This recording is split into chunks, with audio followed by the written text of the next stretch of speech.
They're nice, well-dressed. They come to your door. They explain a couple of scriptures to you, and they sound knowledgeable on the surface level. What's up, y'all? We're back at it. So today we're going to talk about why would anyone ever become a Jehovah's Witness in the first place. If you were never a witness, you may see all these videos made by ex-Jehovah's Witnesses on YouTube or online, in Reddit, wherever, talking about their experiences. And you may wonder, why would anyone ever get involved in this group in the first place? You can't celebrate birthdays. You can't celebrate Christmas. You can't even watch certain movies like Harry Potter. You're not even supposed to text a member of the opposite sex without the goal of getting married to them. And a plethora of other strict rules may have people scratching their heads. First off, you need to understand that Jehovah's Witness is a cult. And when it comes to cults, just like multi-level marketing, no one decides to join a cult, okay? We are recruited into a cult. I'm going to talk about this from my own experience as one of Jehovah's Witnesses specifically. But if you just want an overall explanation, a deeper dive into like how cults work, I recommend the book called Cultish.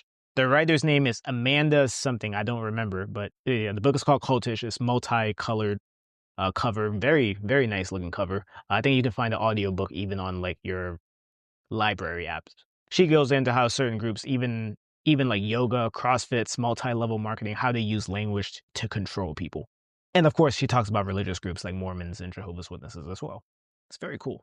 But for the JW cult, you essentially just have two people. You basically have people that fall into one of these two categories, okay? You got people who were born into it or people who joined later on in life. Now, what's interesting is if you were born into it, like me, you are paying the cost of a decision made by this other group, someone who has decided to join this group earlier, like my parents. So if you're born into it, asking them why someone who is born into the Jehovah's Witness family became a Jehovah's Witness is almost like asking someone who is American, why are you American? It's like that. Those were just the cards that were dealt to you. Now, of course, you can make the argument that, hey, you don't have to get baptized. You can leave the religion. And that's the same as being a U.S. citizen, right? You can choose to become a citizen of another country and relinquish your U.S. citizenship. But if you look at America as a whole, how many people actually do that, right? If you look at most countries, for the most part, you end up staying a citizen of the country that you were born in, for the most part. It's rare that people leave. That's just how life goes. So if you were born into it, that's simple. That's all you knew. You wouldn't question your parents because the logic is, why would my mom or dad lie to me? They want what's best for me. They love me. They take care of me. So whatever they tell me, I'm going to believe them, right? You trust your parents. I mean, this kind of gets into a deeper rabbit hole on religion overall, but I feel like it has to do with just proximity of where you were born. If you were born in the Middle East, you wouldn't be one of Jehovah's Witnesses. You would be Muslim. Or if you're born Thai, here in Thailand, there's a 96% chance that you would be Buddhist. That's the percentage of Buddhists in Thailand. If you were born in Israel, then you know what religion you'd be. Because that's how life goes, and that's just the cards that were dealt to you. And in that religion specifically, Jehovah's Witnesses, or I should say that cult specifically, the chances of you waking up and discovering it that is a lie is very low. And that is by design, right? You are indoctrinated since you were a kid to not stand up and salute the flag, to not take the birthday cupcake. And if you ever watch like those cartoons that Jehovah's Witnesses show their children, it's very manipulative. The language they use, it's going to trigger some of you if you hear this, is how does Jehovah feel about that? We all know what that sentence means, which is really how does the governing body feel about it, right? Because the way Jehovah feels about things always change depending on the doctrinal changes. So if you grow up in that religion and you're born into it, the chances of you associating and having friends outside of that religion is very low, right? You're discouraged from hanging out with friends at school outside of school hours. And from a young age, any level of ridicule you get from being a witness, because you're kind of weird, right? You can't hang out with people. You don't celebrate birthdays. You don't join them in singing happy birthday to one of the students. And then obviously your classmates are going to ask you, hey, why do you do that? What's wrong with you? Or, when you become a teenager, dating and things like that, that's a normal thing that teenagers, I can't speak to the teenagers do. That's part of just self-discovery and, learning your own identity. You refrain from doing that as a witness. So you kind of become a social outcast. Being a teenager is hard already, right? But being a witness, a JW teenager, is 4x more difficult. And then here comes, the religion, here comes the cult amplifying that persecution complex, right? Well, see, they make fun of you and they don't like you because they're a part of Satan's world. They're not worshiping Jehovah like you are.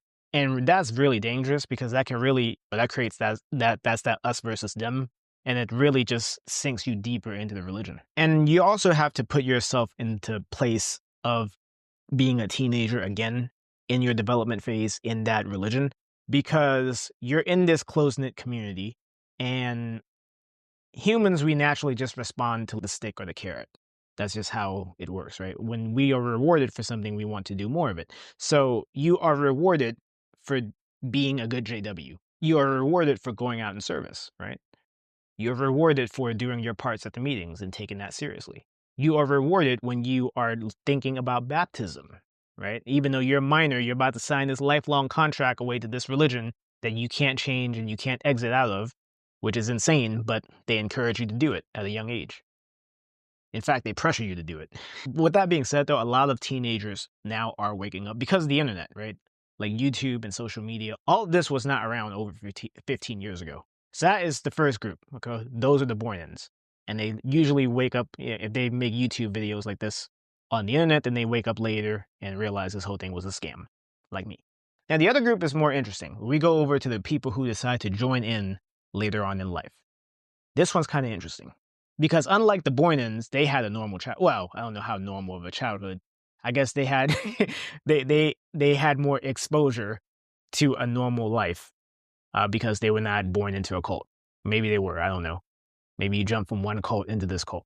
But for the most part, all these people who decide to join Jehovah's Witnesses later on in life usually do it from a place of vulnerability. Now, for this, I can look no further than just my parents. If you think about my dad, he was a Vietnam War vet, barely graduated high school, went to the army just to get 3 square meals, went to war, experienced all that trauma, was mistreated, came back to the United States, and he was mistreated because, it was an unpopular war. And then he happened to found this community of Jehovah's Witnesses.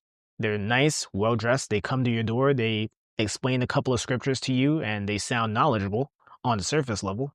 And this is before internet. This is before Google or anything. This is in the 80s when my dad joined. You would just make the conclusion. I could see how he would just make the conclusion. Yeah, these are nice Christians. These are clean people. This is a safe place to raise my family in. Or my mom, a very humble Thai background.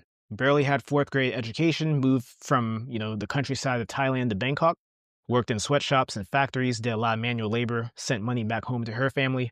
And here comes these nice people, well-dressed, talking about suffering, promising, paradise away from all this hardship. Do you think that message was appealing to her? No doubt. And my parents, before I go any further, they're wonderful people. My dad, he passed away when I was 14. Great father. He did everything he could. My mom, to this day, I have a great relationship with her. Excellent woman. Very hardworking. A great example in that aspect of life. But you can see how this cult preyed on their vulnerabilities. Pretty much they're ambulance chasers. Anytime any tragedy happened, they would use that as an opportunity to lead with that at someone's door. Jehovah's Witnesses love it when someone is lonely, when someone is depressed from maybe experiencing, loss of a loved one in death. They rush in with a message of comfort and love bomb. And when you're in that moment of vulnerability, that loving community, that's going to sound really good to you. Your critical thinking is going to go down. And that's how they snatch you up. Here in Bangkok, back on Friday, we had like an earthquake. It wasn't even an earthquake here. It was an earthquake 500 miles away in Myanmar. But the tremors destroyed a lot of things here because our city here is built on a swamp.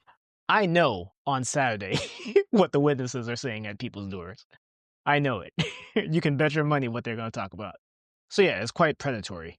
But yeah, those are 2 categories of people who join this cult. But overall, the internet is here. We live in the information age, so you can't really suppress information like that anymore. And that's a wonderful thing to see. Let me know if you guys were born in or, you were recruited in down below. And that's all I got for this one. And I'll catch you guys in the next one. See ya.